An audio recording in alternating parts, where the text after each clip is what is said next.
The morning Delia Donnelly pulled the 43rd letter from beneath her floorboard. She pressed it to her chest and let herself breathe him in, even though the paper smelled only of dust and the faint ghost of pine resin from the box she kept them in, because John Malone had never been close enough to leave anything more of himself behind. She sat in the cramped back room of her father's dry goods store in Callow Creek, Texas, in the spring of 1882, and she read the letter the same way she had read every one before it, slowly, deliberately, the way a person drinks cold water after a long, dry stretch of nothing. Outside, the main street was already kicking up its daily noise. A freight wagon rumbled past. Old Cutter Briggs was arguing with someone over the price of salt pork. The bell above the shop door rang twice as two women came in looking for calico. Delia folded the letter with practiced care, tucked it beneath the loose plank beside her cot, and stood up to go help them. She did not write back. She never had. That was the truth of it, the quiet, stubborn, aching truth that Delia carried around Callow Creek like a stone in her shoe. 43 letters from John Malone, written across 2.5 years, and not one reply from her. Not one. It had started simply enough. John Malone had come through Callow Creek in the autumn of 1879, riding south with a cattle drive out of the Panhandle. He had been 26 then, broad-shouldered and sun-dark, with the kind of quiet that settled over a room like good weather. He had bought rope and flour and a new pair of leather gloves from her father's store, and he had talked to Delia for 11 minutes while her father took inventory in the back. She knew it was 11 minutes because she had counted, not at the time, but afterward when she was lying awake and replaying every word. He had said, "You read a lot," because he had noticed the copy of George Eliot tucked under the counter. She had said, "When there is time." He had said, "What do you do when there is no time?" She had looked at him and said, "I think about what I would read if there were." And he had smiled at her, and it was the particular kind of smile that does not arrive on a face by accident, the kind that means something real has just passed between two people. Then the drive moved on and he was gone. 3 weeks later the first letter arrived. It was short. He wrote that he had reached the town of Laredo without incident, that the cattle had fared well enough, and that he had found himself thinking about the kind of reading a person does in their head when there is no time for books. He asked if she had a favorite passage she returned to when her hands were busy. He signed it, "Yours respectfully, John Malone." Delia had read it 6 times in one afternoon. She did not write back because she was afraid. Not of him, she understood, somewhere in the marrow of her, that John Malone was not a man she needed to fear. She was afraid of herself, of the size of the feeling that had appeared in her chest during those 11 minutes and the way the letter made it larger. She had been 23 years old and had never once allowed herself to want something she was not certain she could have, because wanting was the first step toward loss, and loss was something Delia Donnelly had already had enough of. Her mother had died of fever when Delia was 16. Her younger brother Cyan had followed 2 years later, carried off by the same drought-thickened summer that had nearly broken her father entirely. Seamus Donnelly had rebuilt himself around the store and around his daughter, and Delia had let herself be the thing he rebuilt around, because it felt like purpose, and purpose was close enough to happiness if you did not press it too hard. So she kept the letter. She put it under the floorboard, and when the second one came in December, she put that one there too. The letters settled into a rhythm across the years. John Malone moved between cattle drives and ranch work, passing through 3 states and a stretch of Indian territory that he described with the careful respect of a man who understood he was a guest on land that did not belong to him. He wrote about the land the way a painter might, with attention and color. He wrote about a thunderstorm in New Mexico that had turned the sky green as river glass. He wrote about a herd of pronghorn he had watched for an entire hour one morning instead of riding on, because they were running for the pure joy of it, and he had not wanted to interrupt them. He wrote about a Comanche man named Tosa who had shared a fire with him one cold December night near the Canadian River, and how Tosa had told him that the buffalo were nearly gone and what that meant for his people, and how John had ridden away from that conversation carrying a weight he said he still had not figured out how to put down. Delia had read that letter 4 times. He never pressured her for a reply. That was the most confounding thing. He simply wrote. He did not say, "Please write back," or "I do not understand your silence." He wrote as though the writing itself were enough, and perhaps it was for him, but for Delia it was both the kindest and the most devastating thing a person had ever done to her. Because with every letter she wanted to reply more, and with every letter she found a new reason not to. There was her father who needed her. There was the store, which ran on her labor as much as his. There was the simple and terrible reality that John Malone was a man who moved, who lived on horseback and in open country, who belonged to the West the way a hawk belongs to thermals, and she was a woman who had never once left Callow Creek since her family had arrived from County Clare in 1868, when she was 12 years old, and the world had still felt full of impossible futures. In the spring of 1881, her father took ill. Nothing fatal, but a deep and grinding exhaustion that settled into his joints and his chest and refused to leave. Delia ran the store alone for 4 months, ordering stock and managing accounts and rising before dawn to sweep the boardwalk and staying up past midnight reconciling the ledger by lamplight. She was thin and tired, and she had not laughed properly in so long she had started to wonder if the sound of it would startle her if it came out. A letter arrived that July. John wrote that he had taken a position as a foreman on a ranch called the Redstone, just outside of a town called Harlan's Bluff, roughly 60 miles northwest of Callow Creek. He wrote that he had saved enough money to make an offer on a parcel of land adjacent to the Redstone that was going up for sale in the fall. He wrote carefully and without sentimentality, but Delia understood what was beneath the words. He was stopping. He was putting down roots, and he had chosen ground that was 60 miles from her. She had sat with that letter for 3 days. She had written the beginning of a reply 5 separate times. Each time she had stopped before the end of the first paragraph and burned the page. The fear was bigger now, and she understood it better. It was not just fear of loss. It was fear of herself, fear that if she let herself reach toward John Malone with her whole hand, instead of just watching him from a careful distance, she would discover that she had held herself so still for so long that she had forgotten how to move. That she would open her mouth and find that the woman who had talked about imaginary reading to a stranger for 11 minutes had been used up by years of keeping her father fed and the accounts balanced, and that there was nothing left to offer a man like him. So the 43rd letter arrived in March of 1882, and she pressed it to her chest and put it under the floorboard with all the others. And then 3 days later, on a Tuesday morning in the middle of a warm and dusty spring, John Malone rode into Callow Creek. Delia did not see him arrive. She was in the back, prying open a crate of canned goods with a flat iron bar when the bell above the door rang, and she heard her father's voice lift in the way it only did when he was surprised and pleased at the same time.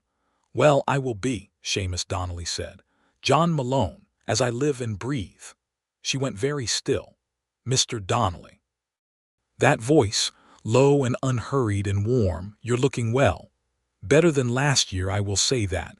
Delia had to prop me up for a good long while. A pause. "She is in the back. Let me get her." "I can wait," John said, but Seamus was already calling her name. Delia set down the iron bar. She looked at her hands, which were dusty and a little scraped from the crate. She wiped them on her apron. She smoothed her hair with her palms, knowing it was a futile gesture since half of it had escaped its pins hours ago. She took 3 full breaths.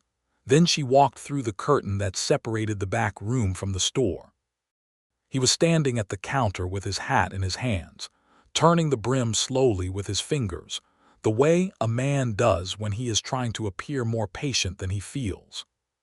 He was taller than she had held him in her memory, or maybe she had simply compressed him over time the way memories do. His face was weathered and honest, with the kind of lines that come from squinting into the sun across long distances. His hair was darker than she remembered, or the sun through the window was doing something particular to it. His eyes, when they found hers, were the exact amber brown she had been looking at in her head for 2.5 years. Neither of them said anything for a moment. Seamus Donnelly looked between them with the patient, slightly amused expression of a man who was older than he looked and understood more than his children gave him credit for. He said, "I believe I need to check on the state of the feed bags in the storeroom," and disappeared through the curtain with admirable discretion. "Miss Donnelly," John said. "Mr. Malone," she said. He looked at her steadily. "I have been writing to you, I know, for 2.5 years. I know." A quiet. Outside, the freight wagon was coming back the other direction. Somewhere down the street, a horse nickered. "I thought," he said slowly, choosing each word the way you choose footing on uncertain ground, "that I would come in person, since the letters did not seem to produce an answer." He paused. "I hope that is not unwelcome." "It is not unwelcome," she said, and she was astonished to hear that her voice was steady. Something shifted in his expression. Not relief exactly, something more careful than that, something that understood this was only a beginning and not yet an answer. "I bought the land," he said, "last October. 120 acres, good grass, a spring-fed creek that runs clean even in July." He paused. "I've been building on it since November. It's rough still.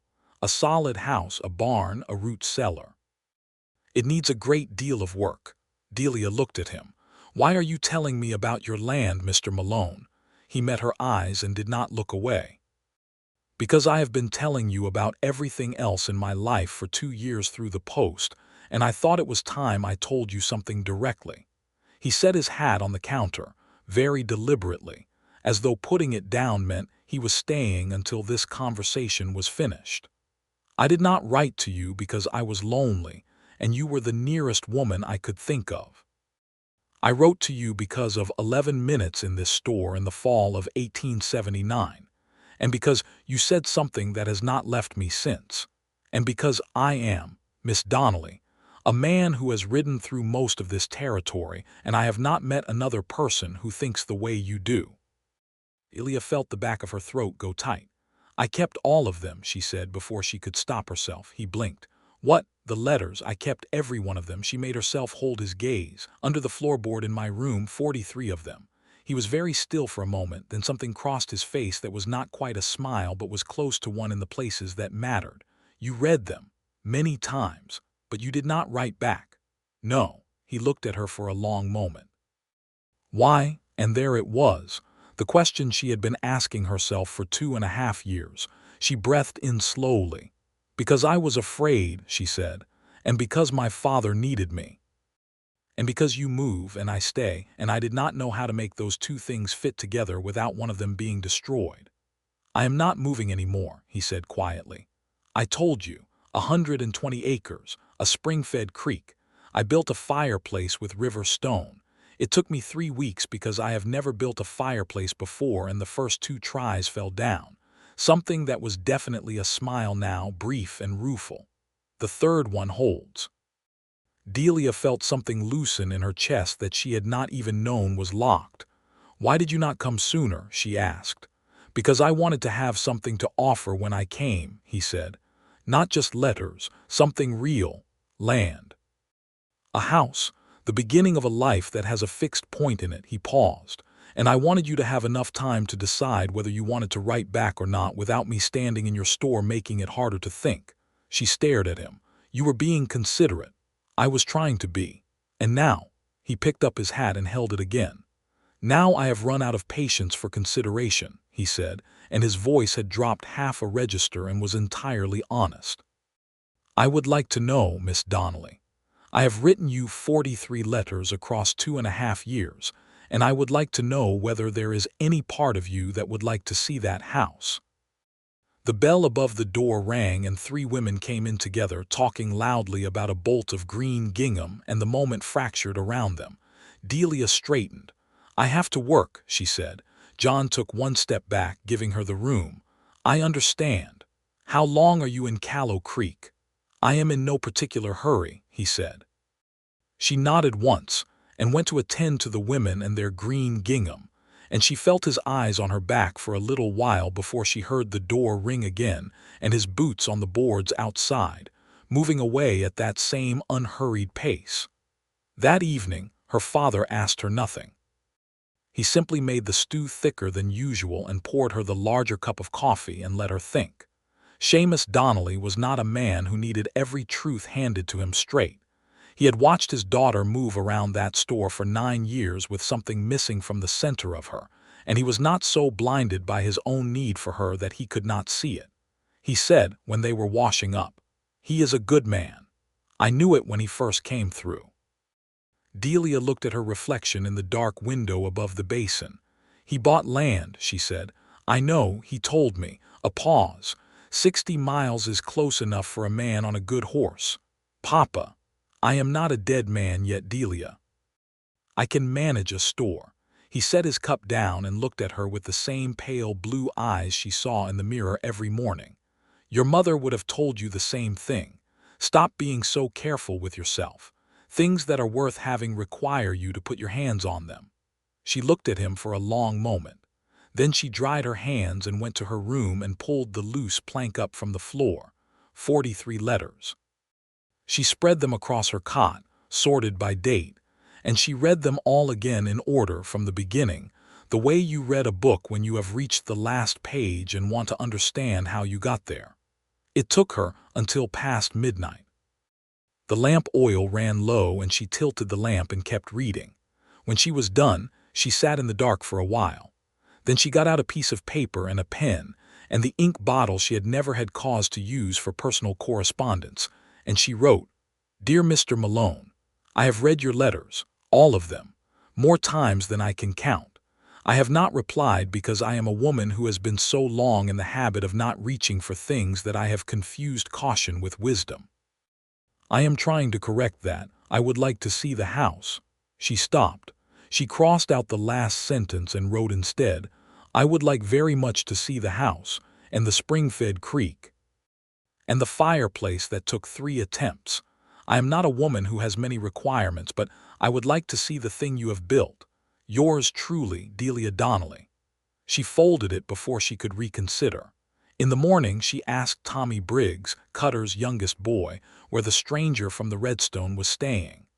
Tommy told her John Malone had taken a room at Farrow's boarding house on the east end of Maine.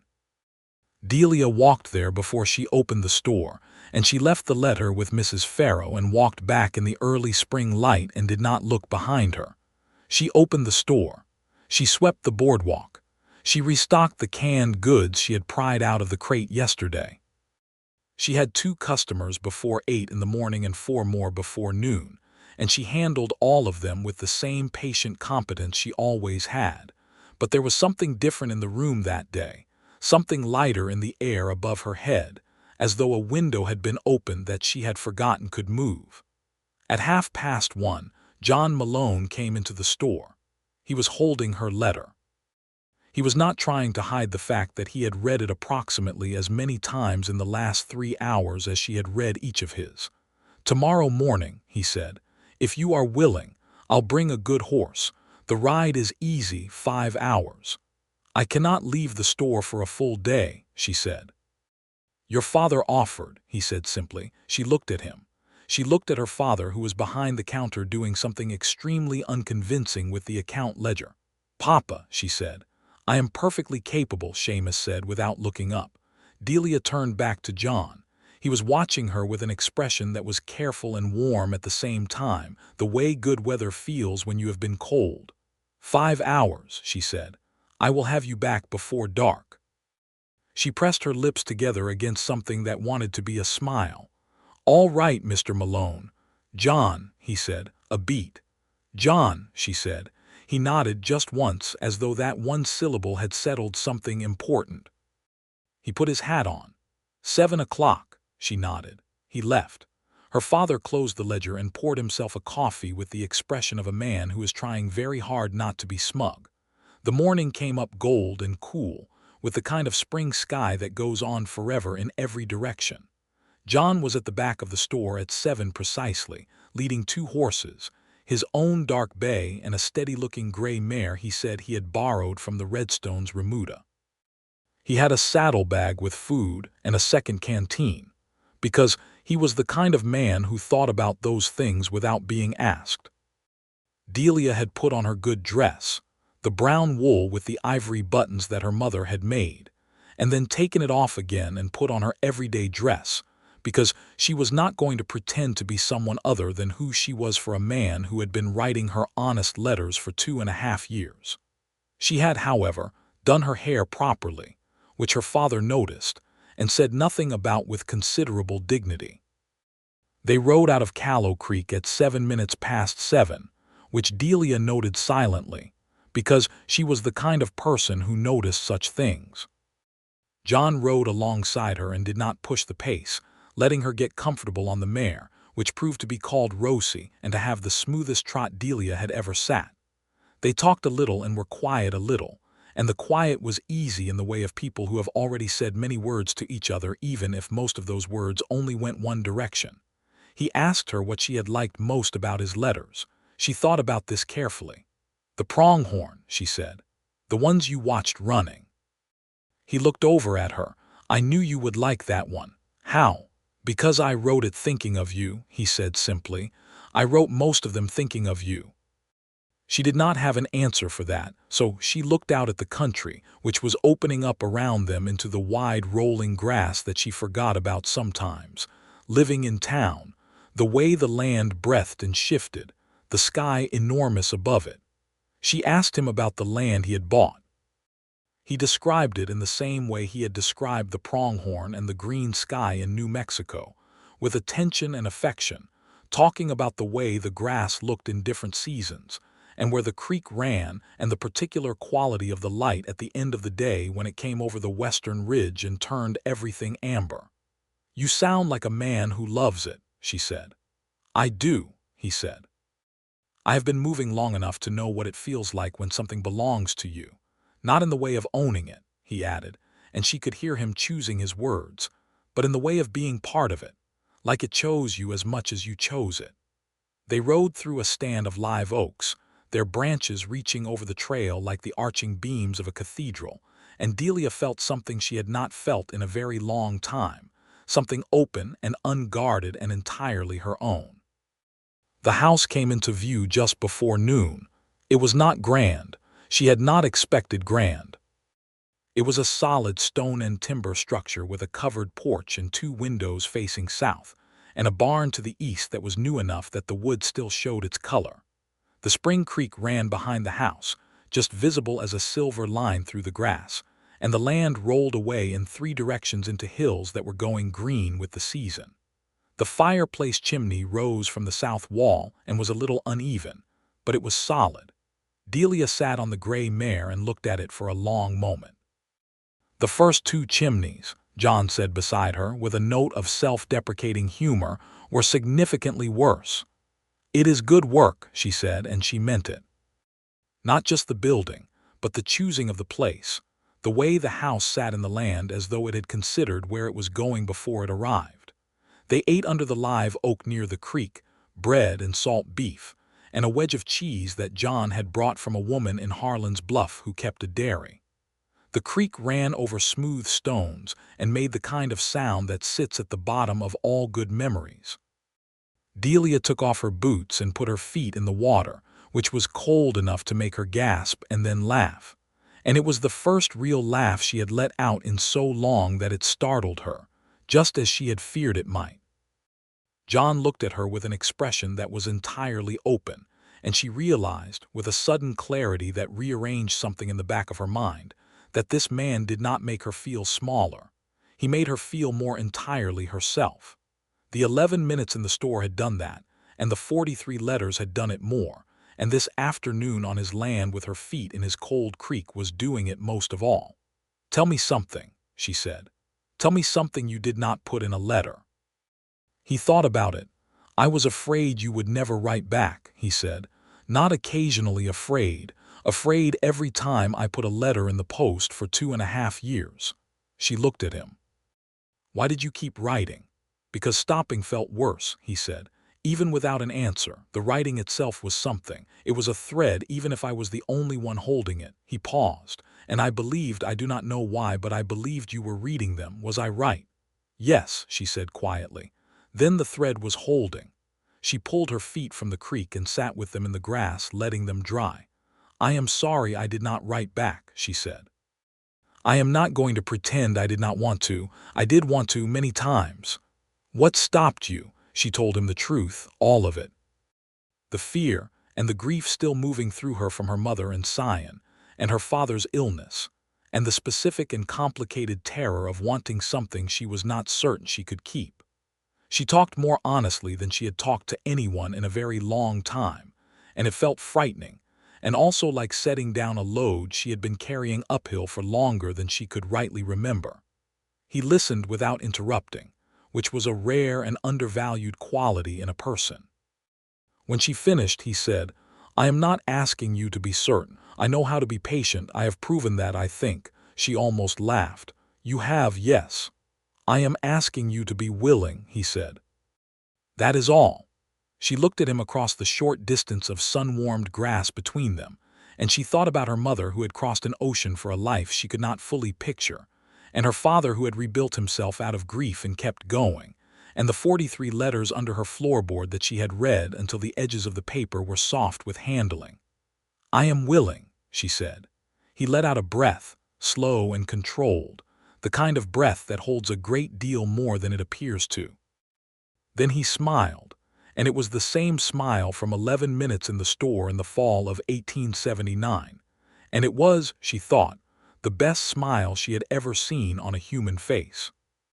They stayed at the property until the sun was an hour above the western ridge, walking the land and talking, and he showed her the inside of the house, 2 rooms, spare but solid, with the stone fireplace dominating the main room and a good iron stove in the kitchen corner and shelves he had built along the east wall that were empty. What are those for? She asked. Books, he said. I built them for books. Delia stood in front of the empty shelves for a long moment, and something in her chest went absolutely, beautifully still. The ride back was easy and unhurried, the sky above them going gold and then rose, and then the deep blue of early evening. They talked about books, as it turned out, the ones she had read and the ones he had read and the ones that had stayed with both of them. She quoted the passage from George Eliot that she returned to when her hands were busy. He knew it. Of course he knew it. He left her at the back of the store with both horses and his hat in his hand, and he said, I would like to come back, if that is all right. It is all right, she said. He came back the following Sunday, and the Sunday after that, and the Wednesday between them, on which occasion he arrived with a copy of a novel she had mentioned wanting to read and set it on the counter without comment, and she looked at it and then at him, and he said, I happened to be passing the book dealer in Harlan's Bluff, which was clearly not true since Harlan's Bluff required a deliberate trip, and she chose to accept this fiction gracefully. They settled into a rhythm of Sundays and occasional Wednesdays, and the rhythm was good, organic and easy, like a fire that has found its draft and stopped smoking. He would come to the store and they would walk out along the creek bed at the edge of town while the light lasted, or sit on the back steps with coffee when the weather was too cool for walking. Her father took to making extra coffee on Sunday mornings without being asked. In May, John took her to a square dance in Harlan's Bluff. She had not danced in years. She told him this. He told her he had not danced in rather more years. They were both, it emerged, telling the truth, and they managed it anyway, badly and then less badly and finally with something that resembled genuine pleasure. He held her hand through 2 separate reels and did not let go between them, and she did not pull away. Riding home under the stars, she said, I want to tell you something. Tell me, he said. When your letters came, I would sometimes not open them for a day or 2. I would just hold the envelope. She paused, because opening it meant there would be a finite amount of it. Before I opened it, it could be anything, every possible version of whatever you might have written. He was quiet for a moment. And after I opened it, it was better, she said. It was always better than what I had imagined, but the anticipation, she stopped. "I am not explaining this well.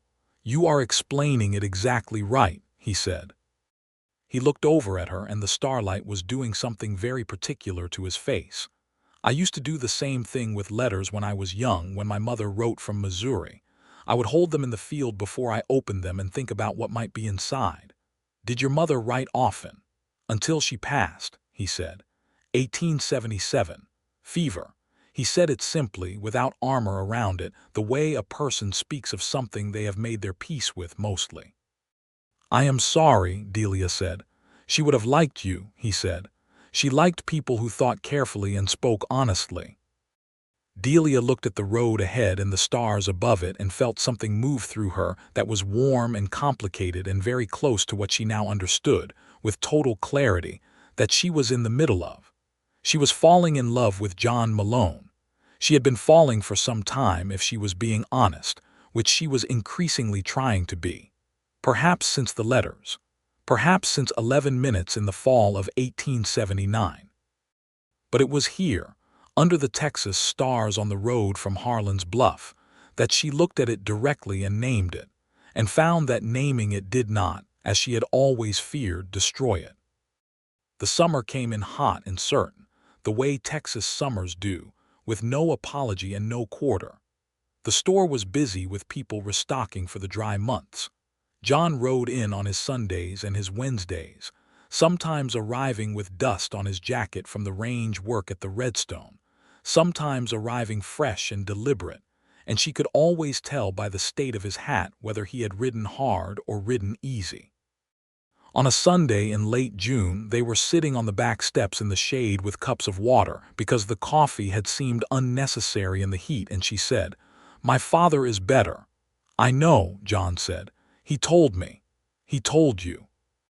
"Last Wednesday while you were in the back with Mrs. Cahill's order." He paused.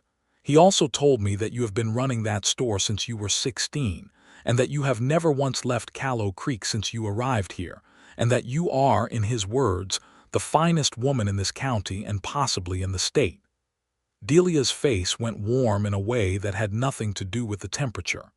"He is biased," she said.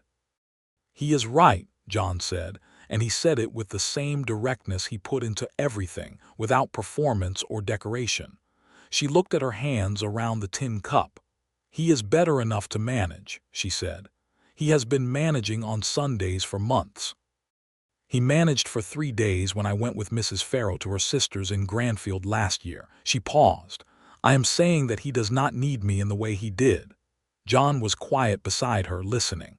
"I am also saying," she said more carefully, "that I have been thinking about what you offered, what you described, 120 acres and a spring-fed creek and shelves built for books." She heard him breathe in slowly. "I do not require a grand proposal," she said, "or a great deal of ceremony. I am not that kind of woman, but I would like to know if the offer still stands." He set his cup down on the step below them. He turned toward her with an expression that was entirely serious and entirely warm at the same time, and he said, "Delia, it has always stood, it will always stand. I only waited because I wanted you to come to it in your own time, not because I pushed you into it." "I know," she said. "That is one of the things I love about you." The word hung in the warm air between them. She had not planned to say it, but she was not sorry. His expression shifted into something she had not seen on his face before, something unguarded and enormous and very still. "I love you," he said. "I have loved you since at least the second letter. Possibly since I walked out of this store in the fall of 1879 and spent the first 2 hours of the ride south thinking about what you had said." She looked at him. "About reading in your head when there is no time," he said. "You were the most honest person I had met in years." She put her hand over his on the step between them. He turned his hand palm up and held hers. "I would like to marry you," he said, "if you will have me." "I will have you," she said, and that was that.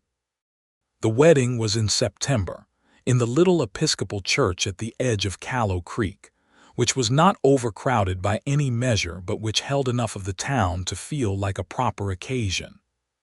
Seamus Donnelly walked his daughter down the aisle with his back straight and his eyes wet, and if anyone thought the father of the bride appeared to be crying quietly into his collar, No one was tactless enough to mention it. Mrs. Farrow had made a cake. Old Cutter Briggs had polished his boots for the occasion, which was perhaps the most remarkable event of the entire day. John Malone stood at the front of the church in his good jacket and his cleanest hat, held at his side because you did not wear your hat in a church, and he watched Delia Donnelly come down that aisle, and his face was the face of a man looking at exactly the thing he wanted most in the world. She was in her mother's wedding dress, which Seamus had kept in a cedar box for 27 years, and which Mrs. Farrow had let out and taken in where needed so that it fit her daughter the way it had fit the woman it was made for. It was cream-colored with small buttons and a bit of lace at the collar, and it was not elaborate, but it was real, and that was what Delia had always preferred. She reached the front of the church and looked at John, and he looked at her, and neither of them said anything before the minister started, because everything important had already been said. The ceremony was brief and genuine. When the minister said his words, and John said his words and Delia said hers, the church was very quiet in the particular way of rooms where everyone present is paying full attention. When the minister declared them married, someone, probably Tommy Briggs, let out a whoop that echoed off the whitewashed walls, and the dignified silence dissolved entirely into the kind of joyful noise a church was built to hold. John put the ring on her finger, a plain gold band that had been his mother's, and when he kissed her, it was the kind of kiss that was both a beginning and a continuation, warm and careful and entirely sure of itself. They rode to the property that evening, just the two of them, as the sky went the particular color of late September light in Texas, that honey amber that makes everything look like the best version of itself. The house was still rough in places, still more practical than pretty, but the shelves were there along the east wall, and she had brought the books, 3 crates, which John had loaded that morning with an expression that suggested he had completely underestimated the book situation, but had no complaints, and the fireplace held, and the creek ran behind the property with its steady silver voice. That first night, they sat by the fire in the 2 chairs John had bought from a carpenter in Harlan's Bluff, good solid oak chairs, the kind that would last for decades, and talked until late. About books, and about the land, and about the drive she had never taken out of Callow Creek, and about Ireland, which she only half remembered but carried in her father's accent and her mother's cooking and something in the way she stood against difficulty that she had never been able to name but which John had recognized without being told.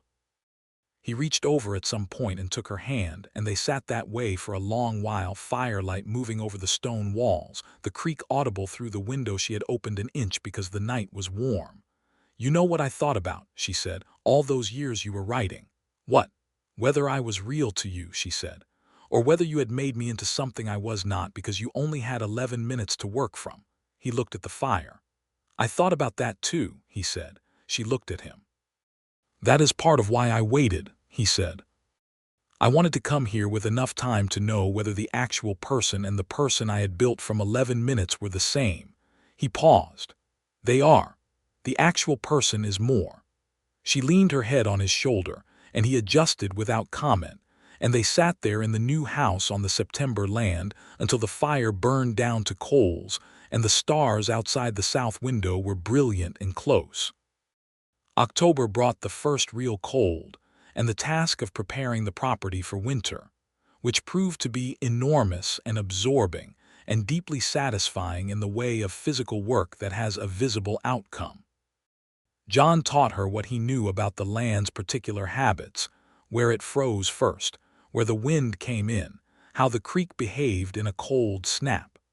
She taught him her method of stretching the stores through lean months, which was considerable, developed across years of keeping a store and a family running on careful margins.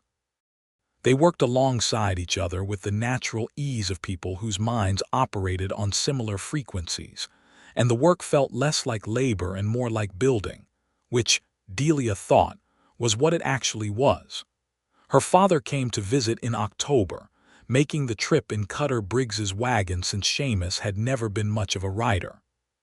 He walked the property with John in the morning and said little in the manner of a man forming a considered opinion, and in the afternoon he sat with Delia at the kitchen table and drank 3 cups of coffee and said, "This is right." "I know," she said. "Your mother would have been glad," he said. He put his cup down and looked out the window at the grass and the ridge. "She always said you held yourself back too much. From the time you were small." He paused. "She said you had a big heart, but you kept it buttoned up too tight, and someday something was going to happen that would make you open it." Delia thought about 43 letters under a floorboard. "Something did," she said. Seamus smiled at her, the old full smile she had not seen in years. "Yes," he said, "something did." He went back to Callow Creek that evening, and John and Delia stood on the porch and watched the wagon go, and then John's hand found hers and they stood there in the October dusk, and Delia thought that this precise moment, the cold coming in off the hills and the faint sound of the creek and the warmth of his hand in hers, was the thing she would return to in her head when there was no time to think. The reading she did when her hands were busy. November was hard in the way first winters on new land always are, with more breakdowns and more cold snaps and more unexpected problems than either of them had anticipated. The roof leaked above the kitchen corner after a heavy rain, and they spent a furious and slightly absurd afternoon nailing shingles in the rain, with a lamp held under the eave so they could see what they were doing. The wood stove developed a temperament. One of the horses pulled up lame and required a week of careful treatment before she was sound again. But none of it was as bad as it might have been, because they were in it together, and being in difficulty with someone you trust completely is an entirely different experience from being in difficulty alone. Delia had been in difficulty alone for long enough to know the difference intimately. In the evenings, they read to each other. That had begun somewhat accidentally. She had been reading aloud to herself one evening while he was mending a harness at the table, and she had not realized she was doing it until he looked up and said, "Don't stop," and so she hadn't. Now it was a habit as natural as the fire. She would read and he would listen, or he would read and she would listen, and sometimes they would stop in the middle of a passage and talk about it for an hour, and the conversation would go somewhere entirely unexpected and end up somewhere wonderful. She was happy. It was not a complicated or conditional happiness, but a solid and fully inhabited one, the kind she had not known she was capable of producing in herself. Winter eased into the particular slow promise of Texas spring, all tentative green and cold mornings that turned warm by noon. By March, Delia had established a kitchen garden beside the south wall of the house, fenced against the deer with a determination that John said was impressive and possibly excessive. She had arranged the books on the shelves in the order that made sense to her, which was not alphabetical or by subject, but by some interior logic that she could explain if asked, and which John had accepted completely. She had put her mother's wedding photograph on the mantel above the stone fireplace, and beside it the tin cup her father had given her as a going-away gift, and the small carved wooden bird her brother Sion had made when he was 9 and she was 15, which she had kept for 11 years and would keep for the rest of her life. The house looked, she thought, like a home. It felt like one. It had begun to smell like one, wood smoke and coffee, and the particular living smell of 2 people, and their things inhabiting a space together. One morning in April, she told John over breakfast that she thought she was expecting. He was very still for a moment. Then his face did the thing that faces do when the thing you wanted most arrives without announcement and you are not quite ready to be as happy as you actually are. He reached across the table and took both her hands. "Are you all right?" he said. "I am very well," she said. "Are you all right?" He laughed, and it was the kind of laugh that has surprise and joy and a touch of awe all in it at once. "I am more than all right," he said. "I am—" He stopped. He shook his head, still holding her hands. "Yes," he said. "I am all right." She laughed too, and the kitchen felt like the most alive room she had ever been in. She wrote to her father that same day. Seamus's reply came back within the week, shorter than usual, which meant he had been too moved to write much, because Delia Donnelly was a man who wrote less when he felt more. He said he was coming to see them soon. He said he was proud of her. He said her mother would have been over the moon, which was exactly right. The pregnancy moved through spring and into summer, and Delia worked her garden and read her books and managed the house with the same capable energy she had always had, refusing to treat herself as fragile, which John had the wisdom not to argue with, only making certain she was not lifting things that were genuinely too heavy, and that she was eating enough and sleeping enough, with a practicality and care that was so embedded in his natural manner that it never felt like hovering. They talked about the future, about whether to expand the house, which they would need to, about whether Seamus might eventually come to live with them, which they both agreed was a possibility and not an unwelcome one, about the land and what they might do with it as the years went on, more cattle perhaps, or a proper working kitchen garden with fruit trees if the soil would support it. John had put in a vegetable plot beside hers in the spring, with the intention, he said, of outcompeting her peas. She had outcompeted his peas considerably, which he accepted with gracious resignation and the vague air of a man already planning his counteroffensive for the following season. These were good days. Not large days with large events, but the kind of days that constitute a life full of small important things, work and food and conversation and laughter, and the particular comfort of knowing exactly where you are and who you are with. In August, when the heat was at its heaviest, Seamus Donnelly arrived and stayed for 3 weeks. He was better than Delia had seen him in years, moving more easily, with more color in his face, and something replenished in his eyes that she associated with the specific health of a man who has stopped carrying his worry alone. He had hired a young man to help in the store, the eldest son of a Mexican family newly arrived in Callow Creek, a serious and capable boy named Eduardo who had, according to Seamus, a better head for accounts than anyone he had met in 30 years of business. This had freed Seamus from the relentlessness of it, given him room to breathe, and it showed. He walked the land with John every morning, and in the evenings he sat on the porch and smoked his pipe, which he only did when he was genuinely content, and he watched the light change over the hills and said almost nothing, which was also something Delia associated with his deepest happiness. On his last evening, he held Delia's face in his hands the way he had when she was small, palms at her cheeks and thumbs at her temples, and he looked at her for a long moment. "There you are," he said. "There is the whole of you." She understood what he meant.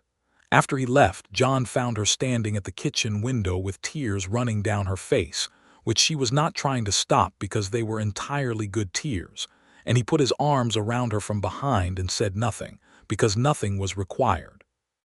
The baby came in late October. It was a long and difficult labor, attended by Mrs.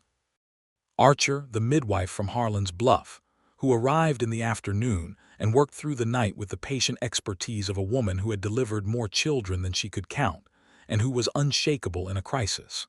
John spent the night alternating between the front porch, where he was largely useless but needed to be doing something, and the kitchen, where he kept the water hot and the fire fed, and handled every task Mrs. Archer called out with quiet efficiency. Delia was strong. She had always been strong, and she was strong now in the way that mattered, not performing strength but actually having it, drawing on whatever was deepest in her. And sometime before dawn on an October morning, with the hills turning pale gold outside the window, a boy arrived into the world with considerable volume and obvious opinion. Mrs. Archer cleaned him up and put him in Delia's arms, and he was red-faced and furious and absolutely perfect. John came in when Mrs. Archer called him, and he stood at the side of the bed and looked at his wife and his son with an expression that had no words attached to it and did not need any. Delia looked up at him. "Come here," she said. He sat on the edge of the bed and she put the boy in his arms, and John Malone held his son with the careful hands of a man who had never held anything so important and was profoundly aware of this fact, and the baby stopped being furious and looked up at his father's face with the unfocused, absolute attention of the very newly arrived. "What should we call him?" Delia said. John looked at the boy for a long moment. "What was your brother's name?" he said. Delia's breath caught. "Cyan," she said. "Cyan Malone," John said, trying the sound of it. She pressed her lips together and nodded. "Cyan Malone," he said again, more certainly. He looked at her. "Is that right?" "That is exactly right," she said.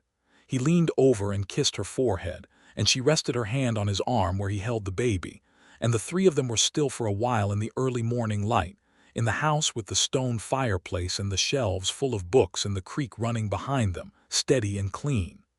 Seamus Donnelly arrived 10 days later, summoned by the letter Delia had sent the morning after the birth. He cried. He tried not to, but he cried. He held his grandson and said, in the Irish his wife had spoken and that he rarely used any more. A few words that Delia did not entirely catch, but that made her chest ache with love. "Cyan," Seamus said when he had composed himself. He looked at his daughter. "That was well chosen." "John suggested it," she said. Seamus looked at John with the expression of a man revising upward an already high opinion. John handled this with his characteristic quiet. The winter of 1882 to 1883 was cold and long and deeply comfortable. They were stocked well, the house was warm, and Cyan Malone proved to be a child of firm opinions and enormous appetite who slept well once he was fed, and who seemed to find the world entirely satisfactory when held by either of his parents, and somewhat less so when not. John adapted to the broken sleep with the equanimity of a man who had spent years on trail drives and was accustomed to unusual hours. Delia adapted with the iron pragmatism of a woman who had run a store single-handed during her father's illness and understood that some periods simply required you to function on less sleep and that this was survivable. By February, Cyan was sleeping longer and they were sleeping longer, and the evenings with the fire and the books returned in a modified form, with Cyan in the cradle John had made. He had turned out to be considerably better at woodworking than at fireplaces, and the reading done more quietly, in deference to the sleeper. In the spring, Delia planted her garden again, larger this time, and John made his counterattack on the pea situation with a determination that she found deeply entertaining. He did somewhat better than the previous year. She still outcompeted him, but less comprehensively, and he accepted this data with the measured optimism of a man who intends to try again. She wrote to her father every week and to a school friend in County Clare, Mary Egan, who had emigrated to New York in 1875, and who wrote long, funny letters about the city that were such a different world from Delia's Creek, and hills that they might as well have been from another planet. The correspondence with Mary was a pleasure entirely separate from everything else in her life, a thread back to who she had been before she was the person she was now, and she valued it. She also, for the first time in her life, received a letter from someone else. John wrote to her. Not long letters, not like the 43. A short note, left on the kitchen table one morning when he had ridden out before she woke. He rose earliest on the days when there was heavy work on the far boundary, not wanting to disturb her. The note said, "The creek is up from last night's rain. Do not let the horses into the east pasture until it goes down. There is coffee on the stove. I will be back by mid-afternoon." She read it and smiled. Then she sat down and wrote back, a reply she left on the same table for him to find when he came in. "Coffee was excellent. Cyan is well. The east gate is secured. The peas are outpacing yours again. Come home soon." That evening he sat down at the table, read her note, and laughed.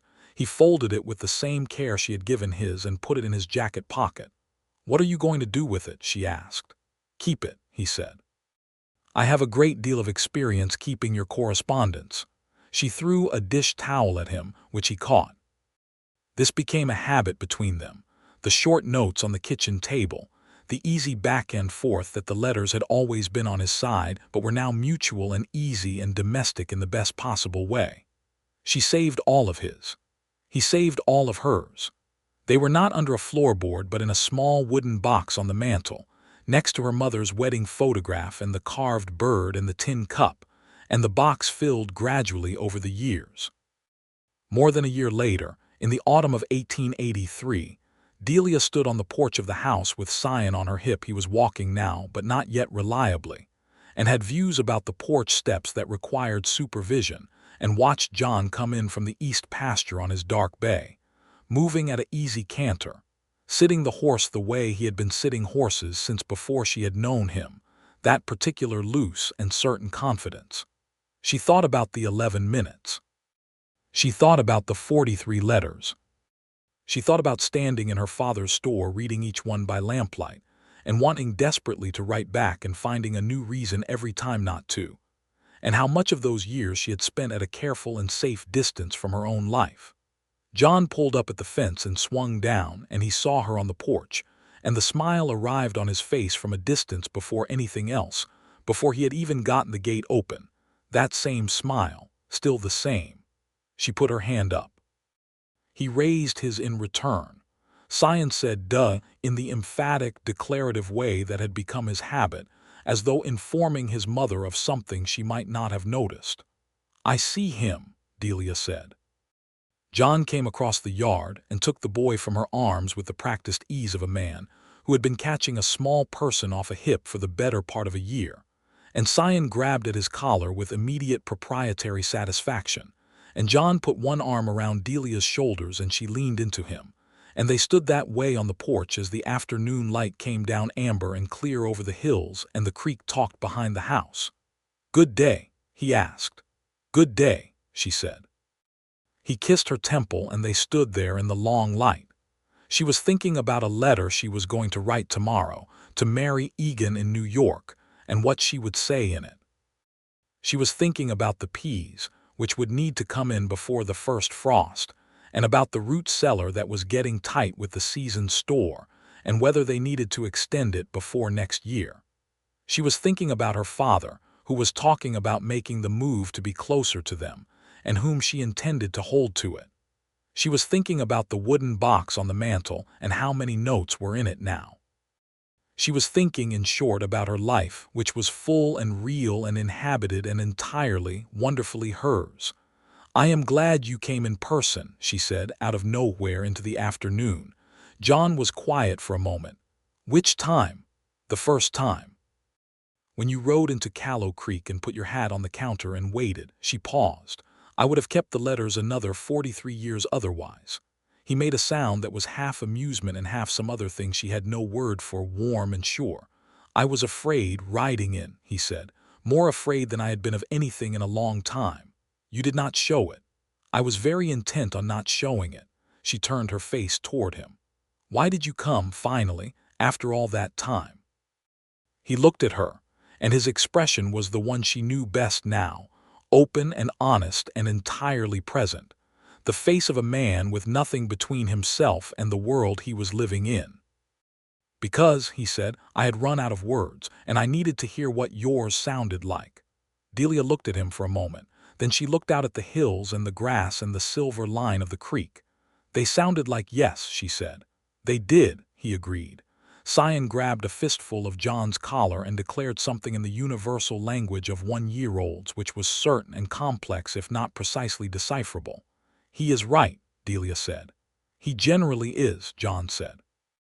The sun went down behind the ridge, and the stars came out one by one over the Texas hill country, the same stars that had been there when they rode back from Harlan's Bluff after a square dance, and she had said something honest about anticipation. The same stars that had been over Callow Creek when she pulled letters from under a floorboard and read them by lamplight and longed to reply. The land was quiet around them, and the creek was running, and the house behind them was full of light. 2 years on, in the late summer of 1885, Sion had a sister. They named her Bridget, for Delia's mother, which made Seamus cry for the second time in 5 years, and Delia cry for reasons she did not feel the need to analyze, simply letting them run. Bridget was a different child from Sion in every possible way, quieter, more watchful, with her father's amber eyes and her mother's stillness, and a quality from the very beginning of paying close attention to whatever was in front of her. She slept easily where Sion had been opinionated about it. She was content where he had been demanding. They were fascinated by each other almost immediately, the 4-year-old boy and his new sister, and within weeks Sion had appointed himself her personal advocate in matters he considered important, which was touching if not always relevant. Seamus made the move to Harlan's Bluff that year, taking a room in a boarding house there that was close enough to visit regularly and far enough to give everyone space. He sold the store in Callow Creek to Eduardo, who had been running the majority of it for 3 years by then, and who was more than capable, and Seamus spent his retirement doing something he had wanted to do his entire life without knowing it, which was to grow things. John gave him a 1/4 acre of the property and helped him fence it, and Delia Donnelly put in a kitchen garden that made Delia's and John's combined look modest, and he was happier than she had seen him since before her mother died. He was present and whole. He ate supper with them twice a week. He taught Sion to play draughts and told him stories about Ireland, the way Delia's mother had once told them to Delia, and Sion listened with his father's quality of absolute attention and his mother's bright, examining intelligence, and stored it all away somewhere for later use.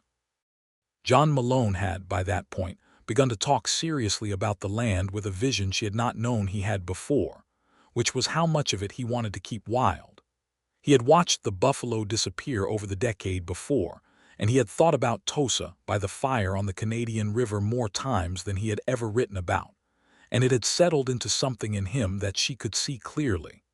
A belief that a man with land has a responsibility to it, not just as property but as place.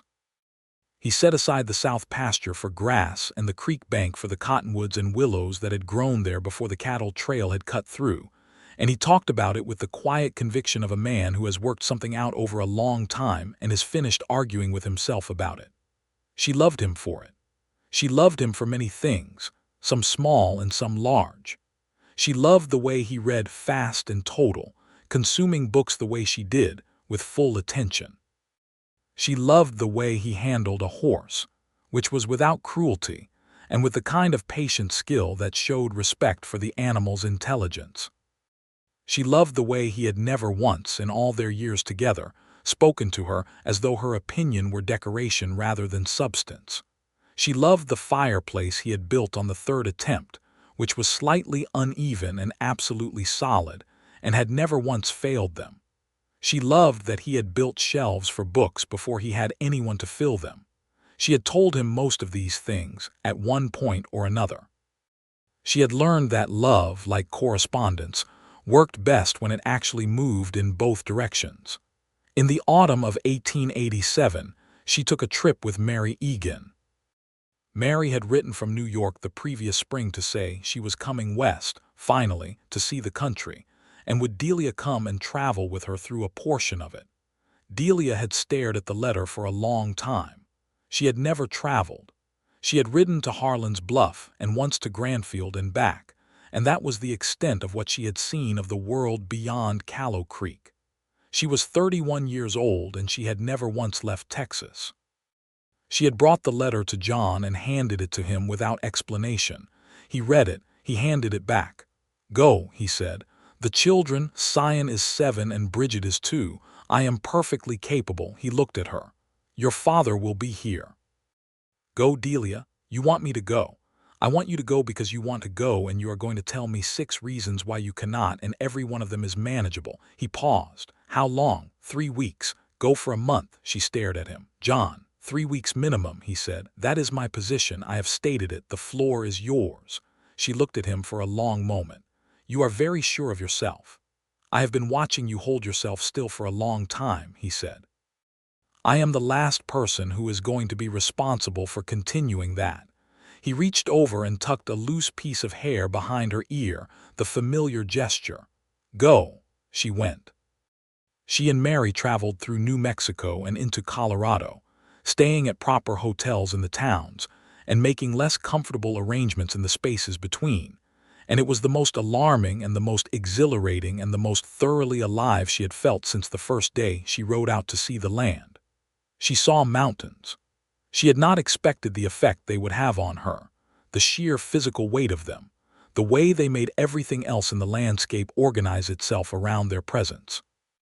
She stood at the base of the Rockies in Colorado and felt something rearrange in her chest that she would spend years trying to describe accurately and never quite manage. She saw the kind of country that John had described in his early letters, the big open stretches, the sky that went on forever, the light doing things over the land that no painting could capture because it moved. She understood, finally and fully, what he had been writing about all those years, not just the words but the feeling underneath them, the quality of being small inside something beautiful, and finding that smallness not diminishing but relieving. She wrote him letters. Real letters, the first she had written anyone except brief practical notes, since she had written the letter she left with Mrs. Farrow at the boarding house in Callow Creek. She wrote him about the mountains and the light and Mary, who was wonderful and funny and who had, it emerged, a great deal of strong opinion about nearly everything that Delia found enormously refreshing. She wrote him about a Ute family she had seen in Colorado, traveling through land that had been their own within living memory, and the complicated grief that observation had settled in her. He wrote back. Of course he wrote back. His letters arrived at the hotels where she had told him she would be, and she read them alone in her room at night with the lamp burning, and the kind of fullness in her chest she associated with all the best things in her life. He wrote about Sion, who had decided that the kitchen garden was his domain now in her absence, and was producing opinions about the peace situation that were, John said, disturbingly similar to hers. He wrote about Bridget, who had taken to following her grandfather around the property saying more at intervals, meaning apparently that she wanted him to keep doing whatever he was doing, and she would continue to observe. He wrote about the land, the south pasture coming back in the wet summer, the cottonwoods at the creek bank finally thick enough to shade the water. He wrote that the house was too quiet without her. She read that one twice and then read it again. She came home on a Tuesday evening at the end of October, 3 weeks and 2 days after she had left, arriving by wagon from Harlan's Bluff in the early dusk. John was on the porch when she arrived, because he had known her timing, and Sion came off the porch steps at a run that suggested he had forgotten being told multiple times not to do exactly that. And she caught him and held him, and he smelled like the outside, and like the particular small boy smell that she had been missing like a missing tooth. Bridget was carried down the steps by Seamus, who set her on her feet and let her make her own way across the yard, which she did at the measured, determined pace of a 2-year-old who knows where she is going. And Delia crouched down and held out her arms, and Bridget walked into them with an expression of satisfaction, so profound it made Delia laugh and cry at the same time. John waited. He always had known how to wait. When she stood up with Bridget on her hip and Sion's hand in hers, John came down off the porch and took her face in both hands and looked at her. "Good," he said. "Very good," she said. He kissed her, and she kissed him back. And Sion said, finally, in the tone of a 7-year-old, who has been managing the adults for 3 weeks and is ready to hand the responsibility back. Supper that night was the best meal she had eaten in 3 weeks, which was not because of what was on the table, but because of who was around it. Afterward, with the children asleep and Seamus having walked back to his garden cottage in the dusk, Delia sat by the fire and unpacked the letters she had sent and the letters she had received, and John sat beside her and they read through some of them together, not all but some, the way you do when you want to compare what you wrote in the moment with what you remember feeling. "You described the mountains very well," he said. "Not as well as you described the pronghorn," she said. He looked over at her. "You have had the pronghorn letter memorized for years." "Yes," she said simply. He took her hand. Outside, the October wind moved through the cottonwoods at the creek bank, and the fire settled in the stone fireplace that had taken 3 attempts. The years moved the way good years do, not quickly, which is a misconception, but fully, so full of their own content that there is nothing to add. And when you look back, the distance seems enormous because so much happened in it. By 1890, Sion was 9 and Bridget was 5, and the property had expanded to include an additional 40 acres John had purchased from a neighbor who was moving north, and there were more cattle and a proper bunkhouse for the 2 hands who worked with John through the busy seasons. Delia had begun teaching in Harlan's Bluff, 2 days a week, at the school that had opened in 1888. She had gone in one afternoon to speak with the schoolmaster about Sion's enrollment, and had found herself drafted into helping with the older children, which had turned into a formal arrangement that she had not anticipated but found she wanted. She was good at it in the way she was good at most things that required patience and attention, and the willingness to meet people where they were. She taught reading primarily, and also figures, and occasionally, with the schoolmaster's bemused permission, she read aloud to the whole room from whatever she was reading herself, which turned out to be something that held the children absolutely still. She had a quality in her reading voice. John had told her this years ago, and she had dismissed it as bias, that made even ordinary prose feel like something worth listening to. The children from the Mexican families in town came to the school, and the children from the farming families, and Delia taught them all with the same expectation and the same patience, which was not universally approved of in 1890 in Texas, and which she was entirely disinterested in adjusting. She said, when asked about it once by a sharp-faced woman in the dry goods store in Harlan's Bluff, "My family came from Ireland and were told we could not learn. I am not interested in being on the other side of that door." The sharp-faced woman had nothing to say to this, which was the correct outcome. John had heard this story from Seamus and had come home that evening and looked at her across the kitchen table with an expression she recognized as the one that did not need words. "What?" she said. "Nothing," he said. "You are remarkable is all." She threw a dish towel at him. He caught it. This had been a consistent feature of their domestic life for 8 years and showed no signs of stopping. In the spring of 1891, they received a letter from Mary Egan in New York, announcing that she was getting married.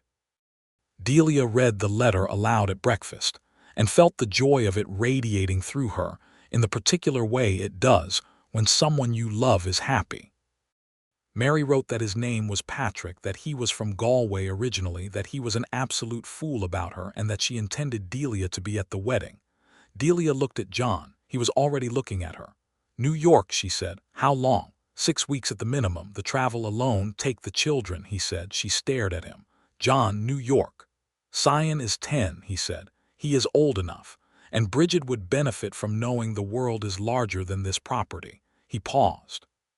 "Your father could go. He has always wanted to see New York." "You cannot come." He looked at the table for a moment. "July is difficult," he said. "The hands, I know," she said. "I know." "But write me letters," he said, and he smiled, and she laughed genuinely and fully because of everything that was in that sentence. She went. She took Sion and Bridget and Seamus, who was 63 and walking stiffly but entirely determined, and they traveled by train from Texas to New York, which was the most extraordinary journey of her life and the children's combined, and the city was enormous and loud and astonishing, and entirely unlike anything she had imagined from Mary's letters.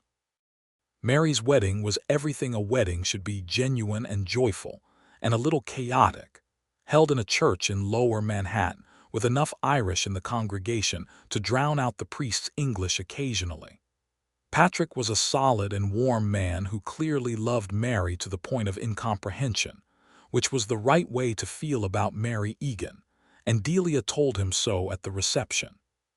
Sion stood at the edge of the city and looked out at the harbor with his father's expression of total, focused attention, storing it all away. Bridget charmed everyone she encountered, which was simply her nature.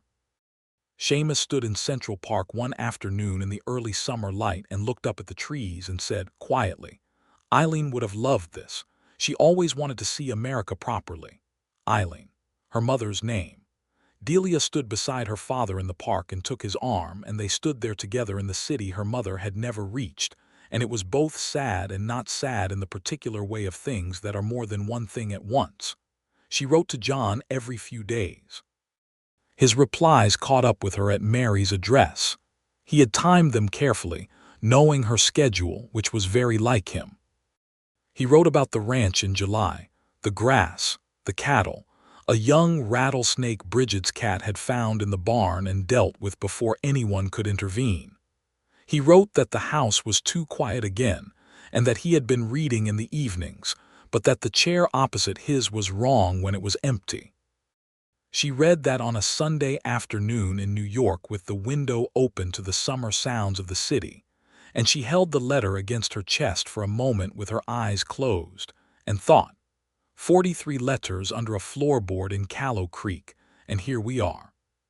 She came home in August, by train to Texas and then wagon to Harlan's Bluff, and then by the gray mare, still going strong, 17 now and opinionated about pace but reliable, the last miles to the property. John came out of the barn when he heard the horse. She dismounted and he came across the yard and she walked toward him and they met in the middle, and he put his arms around her and held on, and she pressed her face against his collar and breathed him in, and he smelled like the land and the sun and the inside of the house, and it was the best smell she had encountered in 6 weeks.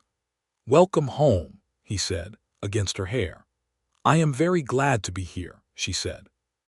They stood there for a while in the August heat, just that, and it was enough. That evening, sitting on the porch in the last of the light, Sion beside his grandfather playing draughts and Bridget asleep already in the house, she told John about New York, all of it more than she had been able to put in letters. The size of the city, the harbor, the park, Mary's wedding, Patrick, her father standing in the park saying her mother's name. She talked for a long time and he listened the way he always listened, completely. When she was done, he said, "Was it what you expected?" "Nothing has ever been what I expected," she said, "but it was worth going to." He put his hand over hers on the porch rail. "Is there anywhere else?" he asked. She thought about it.